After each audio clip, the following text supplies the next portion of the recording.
Stock exchange the most important factor. ठीक है, stock exchange के बिना ट्रेडिंग ऑलमोस्ट इम्पॉसिबल है। क्यों? क्योंकि उसके बिना हम ट्रेड एग्जीक्यूट नहीं कर पाएंगे, राइट। अब हमने जो अभी तक बात किया वो था ब्रोकर्स और इन्वेस्टर्स के बारे में, कि इन्वेस्टर्स ट्रेडिंग कर रहे हैं और ब्रोकर्स उनको ट्रेड फैसिलिटेट करके दे रहे हैं। लेकिन एक्चुअली क्या ये ट्रेडिंग हमारी ब्रोकर तक रुक जाती है, इसके आगे जाती नहीं है क्या? नहीं, बिल्कुल ऐसा नहीं है। ब्रोकर्स के बाद में फिर क्या होता है, नेक्स्ट इंपॉर्टेंट पार्ट आता है स्टॉक एक्सचेंज का। जितने भी ऑर्डर्स हम बाय के या सेल के लगा रहे हैं वो स्टॉक एक्सचेंज पर जाते हैं और वहां एग्रीगेट में उनका सेटलमेंट होता है, राइट। जो शेयर्स बाय करने वाले वो बाय हो जाएंगे और जो सेल कर रहा है उसके शेयर सेल हो जाएंगे।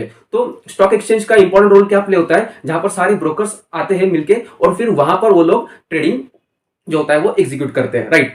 अब भारत में स्टॉक एक्सचेंजेस कितने हैं? अभी करंटली स्टॉक मार्केट के बारे में बात करें हम, अगर करेंसी मार्केट के बारे में और कमोडिटी को छोड़ दें, तो स्टॉक मार्केट के लिए अभी दो एक्सचेंजेस अवेलेबल है, एक एनएससी और दूसरा बीएससी, आपको तो पता ही है, ठीक है।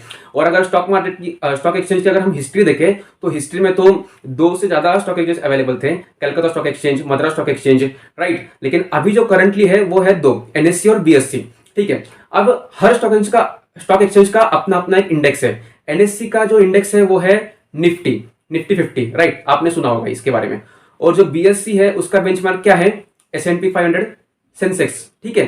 मतलब सेंसेक्स के बारे में हम बात करेंगे। तो जो निफ्टी 50 है वो कैसे बनता है इंडेक्स? वो बनता है स्टॉक से, लेकिन कितने स्टॉक से? उसके अंदर 50 स्टॉक्स है जो मोस्ट लिक्विड है और उनका जो फ्री फ्लोट मार्केट कैपिटलाइजेशन है, जिसके बारे में हमने थोड़ी देर पहले डिस्कस किया था फ्री फ्लोट के बारे में, वो पूरे एनएससी का जो मार्केट कैपिटलाइजेशन है उसका 66.8% कवर करता है, राइट। तो इसलिए ये एक बेंचमार्क बन जाता है। भले ही कंपनीज 50 ही है लेकिन वो पूरे मार्केट कैपिटलाइजेशन के 66.8% हिस्सा रख रहे हैं। और जो बीएससी है उसके बारे में हमने डिस्कस किया कि उसका तो सेंसेक्स बेंचमार्क है।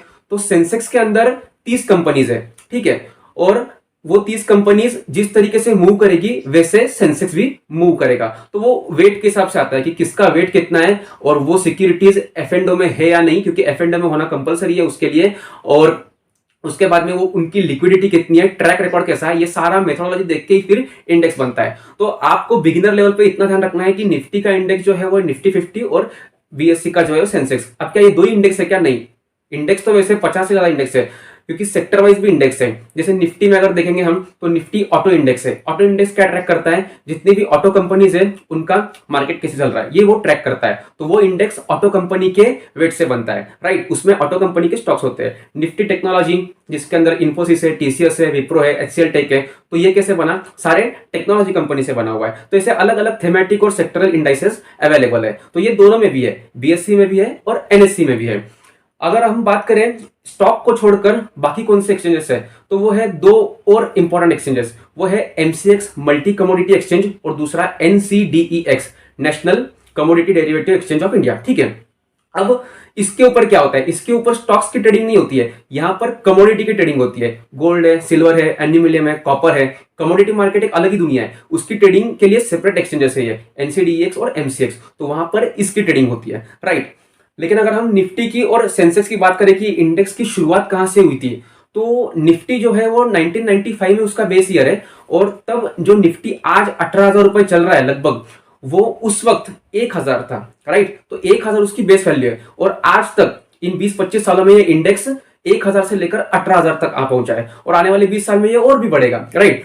और जो बीएससी है उसका बेस वैल्यू 1979-80 में जब ये इंडेक्स बना था तब 100 था। आज ये 45,000 से लेके 50,000 की रेंज में ट्रेड कर रहा है। तो उस वक्त का 100 आज 45,000 बन चुका है। तो इस तरीके से इनकी मेथोडोलॉजी है कि इंडेक्स को पहले ये लोग बनाते हैं, बेंचमार्क सेट करते हैं, बेस वैल्यू सेट करते हैं और फिर जैसे कंपनीज की शेयर प्राइस ऊपर नीचे होगी वैसे इंडेक्स भी ऊपर नीचे होता है। तो जैसे मार्च 20 में कोविड-19 के अंदर जब एफआईआई जो फॉरेन इंस्टीट्यूशनल इन्वेस्टर होते हैं वो कंटिन्यूस सेल कर रहे थे तो शेयर्स के भाव तुरंत गिर रहे थे। तो शेयर्स के भाव गिर रहे थे तो क्या हुआ? इंडेक्स भी गिरने लग गया और जैसे वापस खरीदारी शुरू हुई तो वापस इंडेक्स भी बढ़ने लग गया। तो इंडेक्स जो है वो पूरा एक मार्केट का ओवरऑल व्यू आपको देता है। तो इसलिए इंडेक्स को समझना बहुत जरूरी है।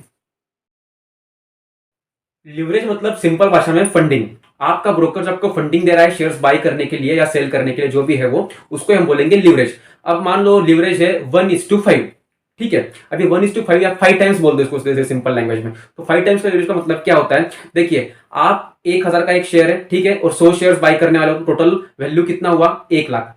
अब 5 टाइम्स लिवरेज मिल रहा है मतलब कितना? 20,000 रुपए आपको मार्जिन भरना पड़ेगा, ठीक है। अब इसमें होगा क्या, इसके दो रिजल्ट, एक तो प्रॉफिट होगा या लॉस होगा, वो तो बट ऑब्वियस है।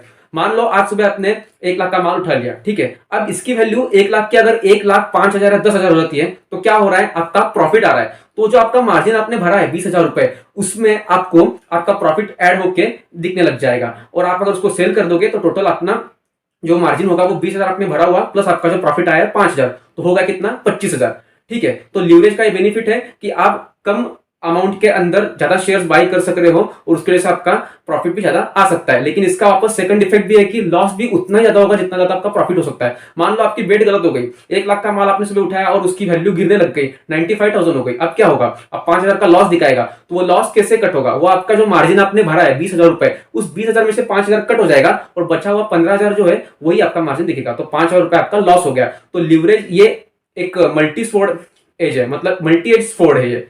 यहां पर प्रॉफिट भी हो सकता है उतने ही मल्टीपल में और लॉस भी हो सकता है उतने ही मल्टीपल में। इसलिए जो लोग नए हैं उनको एक प्लीज रिक्वेस्ट है कि आप ट्रेडिंग मत करिए, मत करिए, मत करिए। आप सिर्फ इन्वेस्टिंग के ऊपर ध्यान दीजिए, धीरे धीरे सीखिए मार्केट में एनालिसिस कैसे करते हैं और फिर उसके बाद में अपना रिस्क रिवार्ड रेशो देखकर ही मार्केट में एंटर करिए। तो इसलिए लिवरेज जो है वो इंट्राडे में ज्यादा बेनिफिशियल होती है उन लोगों के लिए जो लोग ट्रेडिंग करना चाहते हैं, जिनका एनालिसिस अच्छा है और अच्छा खासा प्रॉफिट कमाने का वो लोग अगर नजर रखते हैं तो लिवरेज वहां काम आता है।